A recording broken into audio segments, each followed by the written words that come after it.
आप सुन रहे हैं रेडियो रंग 89.6 एफएम पर। आइए कहानी प्रेरणा वाली में सुनते हैं आज की कहानी।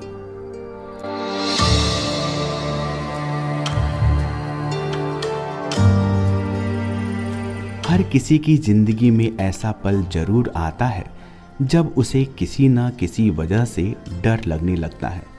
इस डर का सामना करने के लिए जानना जरूरी है स्वामी विवेकानंद की एक कहानी।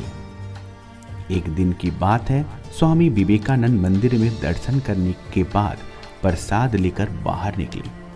कुछ देर आगे चलने के बाद स्वामी के घर के रास्ते में उन्हें कुछ बंदरों ने घेर लिया। स्वामी थोड़ा आगे बढ़ते और वो बंदर उन्हें काटने को आते।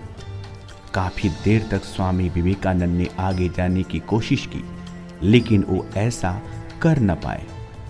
आखिर में स्वामी विवेकानंद वहां से वापस मंदिर की ओर लौटने लगे।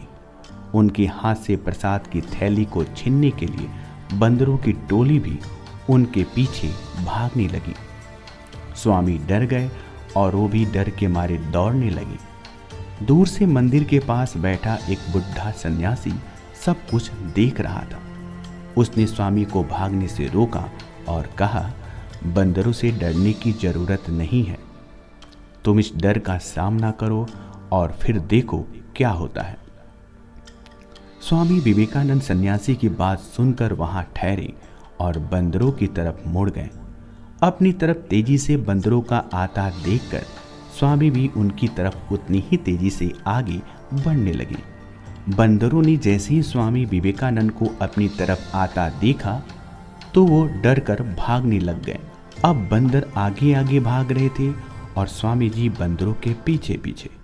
कुछ ही देर में सभी बंदर उनके रास्ते से हट गए। इस तरह स्वामी विवेकानंद ने अपने डर पर जीत हासिल की।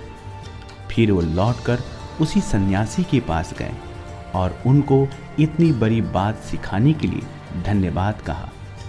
तो आज की इस कहानी से हमें सीख मिलती है, कोई भी चीज़ डर का कारण तब तक बनी रहती है जब तक हम उनसे डरते हैं।